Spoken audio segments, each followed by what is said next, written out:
Chittoor assembly ఇన్ఛార్జిగా sitting MLA ఆరణి శ్రీనివాసులను కాదని విజయానందరెడ్డి వైపు మొగ్గు చూపింది వైసీపీ అధిష్టానం. అయితే ఇన్ఛార్జ్ ప్రకటన మాత్రం వాయిదా వేసింది. సదరు ప్రకటన వాయిదా వెనుక పెద్దాయన హస్తం ఉందా? ఉమ్మడి చిత్తూరు జిల్లా సహా రాయలసీమ వ్యాప్తంగా బలిజ సామాజిక వర్గంలో వ్యతిరేకత వస్తుందనా, లేకపోతే నెక్స్ట్ లిస్ట్లో పార్టీ అధినేత విజయానంద్ పేరే ప్రకటిస్తారా?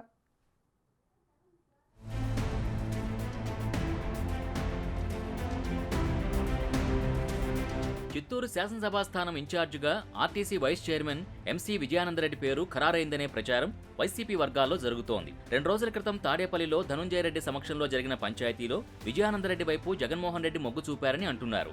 ఆ రోజు జరిగిన చిత్తూరు నియోజకవర్గం పంచాయతీకి ఎమ్మెల్యే అరణి శ్రీనివాసులు, విజయానందరెడ్డి, బుల్లెట్ సురేష్లు హాజరయ్యారట.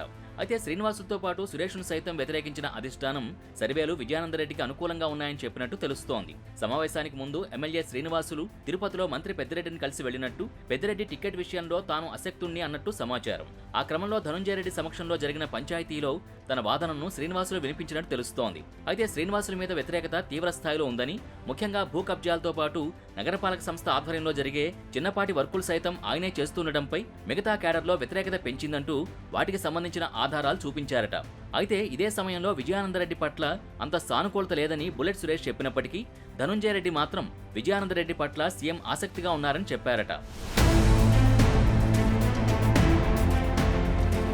పంచాయతీలో విజయానందరెడ్డికి అవకాశం ఇస్తున్నట్టు చెప్పినప్పటికీ తర్వాత 2వ విడత అభ్యర్థుల ప్రకటనలో చిత్తూరు ఇన్ఛార్జి పేరు ప్రకటించలేదు. అది వాయిదా వేయడానికి కారణమేంటని ఇప్పుడు చిత్తూరులో ఆసక్తిగా చర్చించుకుంటున్నారు. ఇప్పటికే తమ సామాజిక వర్గానికి వైసీపీలో అన్యాయం జరుగుతోందనే సంకేతాల్ని బలిజ వర్గానికి చెందిన ఎమ్మెల్యే అరణి శ్రీనివాసులు విజయవంతంగా ఆ వర్గీయుల్లోకి తీసుకువెళ్లారట. చిత్తూరు జిల్లా వ్యాప్తంగా గెలుపోటములు ప్రభావితం చేసే స్థాయిలో ఆ సామాజిక వర్గం ఉండడంతో పాటు ఆ సామాజిక వర్గానికి పెద్ద దిక్కైన డీకే ఫ్యామిలీ తరచుగా చిత్తూరులో పర్యటిస్తుంటుంది. అంతేకాక ఎన్నికల్లో పోటీ చేస్తామని డీకే ఆదికేశవులు కుమారుడు డీకే శ్రీనివాస్ ప్రకటించడంతో పాటు వారి సామాజిక వర్గానికి చెందిన అన్ని పార్టీల వారు ఆయనతో కలవడంతో ఈ విషయంలో అధిష్టానం ఆచితూచి వ్యవహరిస్తోందని అంటున్నారు. మొత్తం మీద ప్రస్తుతానికి వాయిదా వేసిన ఖచ్చితంగా విజయానందరెడ్డి అభ్యర్థిగా ఉంటారని అంటున్నా ప్రకటన వాయిదా పడ్డానికి కారణం జిల్లా పెద్ద దిక్కే కారణమని అంటున్నారు. ఏది ఏమైనా ఎవరు అడ్డం పడినా తమ నాయకుడే అభ్యర్థిస్తోంది విజయానందరెడ్డి వర్గం. మరి జగన్ లెక్కలు ఎలా ఉంటాయో చూడాలి.